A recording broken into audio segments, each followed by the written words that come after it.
Not Sharpe. Ready?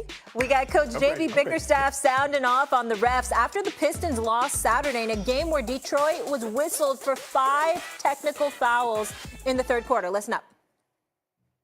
We deserve a level of respect because we're competing our tails off and bringing something positive to this league. Right? We're growing young players. Our young players are competing their tail off. The least that they could do is get the same respect that everybody else in this league gets and get refereed the same way that everybody else in this league gets reffed. And enough is enough of it. And what you saw tonight was disgusting. It was a disgusting display of disrespect towards our guys and what we're trying to do.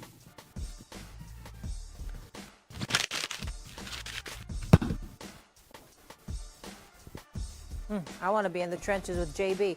Shannon, was this Sharpe or not Sharpe from him? This was Sharpe for my coach of the year. You mentioned it, Amali, in the rundown. That 5 techs in the third quarter? Yeah. Come on now, look, I understand. OKC, they have an unbelievable season. They've got the MVP, and they get a lot of calls. It seems like Shea goes to the line at least, and I get that he drives the ball a lot, but there have been a lot of guys that drive the ball a lot, and they didn't go to the line as much as do. I mean, dudes shoot sometimes 20 free throws in a game. But JB is absolutely correct. At some point in time, come on now. You just can't be blowing tech. I mean, it said that Cade Cunningham has already said, it's like, hey, this is not a flagrant foul, so I can get in here when I want to, and they teed him up for that. This was very sharp because he's sending a message for down the road. Boy, you so far left, you can't get right. You can't get right this morning. First of all, you're wrong, okay? Second of all these coaches and grown men doing all this damn crying, Stephen A., what the babies gonna do? We gotta leave some room for the babies. First of all, let me say this. This is the SGA effect. How many coaches this season have we saw complaining and whining after SGA leave the arena? So many of them. We recently just saw Coach Finch crying and complaining.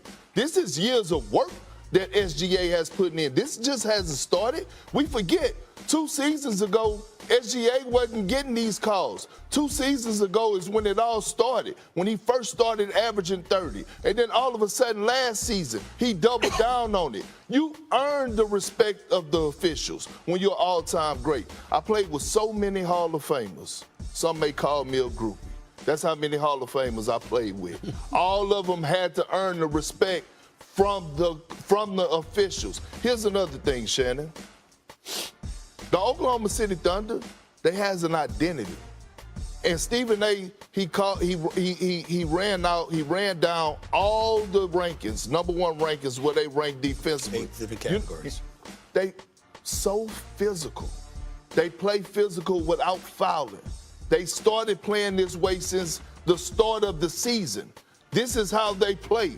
Again, you cannot sit up here and say, oh, this just happened overnight. No. They've been doing this for the past 2 to 3 seasons. They earned the right to get the respect from the officials. Stephen A., before you go, I want to ask Perk one thing. Lift your camera up first before you say something. Lift your camera up so Stephen you A., get give me one second, Stephen A. Let me ask you this, Perk. What did you say when Doc Rivers was crying when y'all was in Boston about other teams getting all those calls? Doc Rivers was never crying. Just stop it, Perk. Come on, Lord have mercy. That's all Doc Rivers does. Doc Rivers was never crying when we was in Boston. Doc Rivers was never crying. The devil's a lie and the truth ain't nowhere near. Listen, let me tell you something. SGA and the Oklahoma City Thunder, because this is what this is about, they don't get technical fouls. They don't complain about calls. This is why they're so great. They get them all. But no, man, listen. I'm talking about. Do you remember the Bible? Perk, you go to church, Perk. You go to church. What did the devil tell the Lord about Job? He said, of course he gonna praise you. You give him everything. Remove the hedge and he'll cuss his very maker. Shannon, if they started getting fouls called against them, of course they're gonna complain. Stop playing with me, Perk. Shannon, I did go to church. I was the world's tallest altar boy. Okay, so you know the story of Job. I know so what did he say? What did the Lord tell the devil? He said you could do everything but take his life. He took his kids, he took his sheep, he took his livestock. What did he do? Even his wife Brian said, why don't you curse this man and get out of this misery? Okay. He said, is he not God and good and in bad? Hold on, time out. Let me ask you a question then. Let me ask you a question. You a Hall of Famer, right? Yes, sir. You're one of the greatest tight ends to ever play this game of football, right? And he is. Okay, so when you were on the football field, didn't you have a different type of relationships with the officials than a role player may have had? Couldn't you go and voice your opinion? Okay, then. So what are you talking about? My point is that Perk. But what I did do, Perk, if you go back and look at the championship game that we played the Raiders, the play before I caught the touchdown that really broke the game open, I went to the back judge and I told him Marquez Pope had held me. Marquez Pope heard me tell him that, and on the next play, he was in position, but he pulled his hand back because he thought he was going to get a foul. You was crying too. You was crying too. You was crying too. You was crying too. All I'm saying is Shannon. All the way to the end zone. No, hey, listen. Shannon, all I'm saying is this, bro. People look at OKC now, but they didn't remember the journey and what they started 2 years ago. Okay. 2 years ago, they wasn't getting those calls. That's all I'm saying. Let me chime in. Big Perk, you're wrong on this one. Shannon's right. Let me tell you why. What? Because J.B. Bickerstaff was coaching in Cleveland last year. He ain't thinking about the journey OKC traveled before Saturday night's game. He think about Saturday night's game. Here's why you're wrong. Because you missed the real reason he was complaining. You alluded to it, but then you let Shay get you off the rails. You see that 48 Shai Gilgeous-Alexander drop? Put Shannon up on the screen because I want to see what I'm saying this. That's 48 because you need to get a taste of what might be coming your way, Mr. L.A.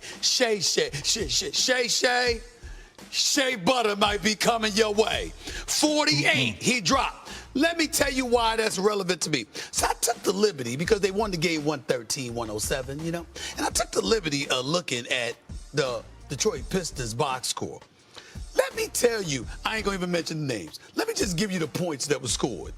18, 11, 11, 8, and 8. That was the starters. 15, 17, 9, 4, and 6. That was the bench.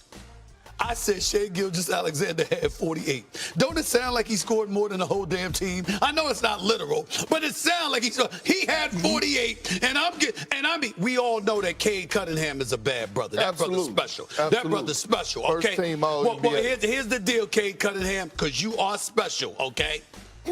When Shai Gilgeous-Alexander shows up in the house, 11 points on 5 of 18 shooting ain't gonna get it done for the stud that is on the Detroit Pistons. You got to show up and do more, and I know you will because the brother can ball, but I'm just saying Shai's next level. And so if you Bickerstaff and you're complaining, I'm gonna go like this.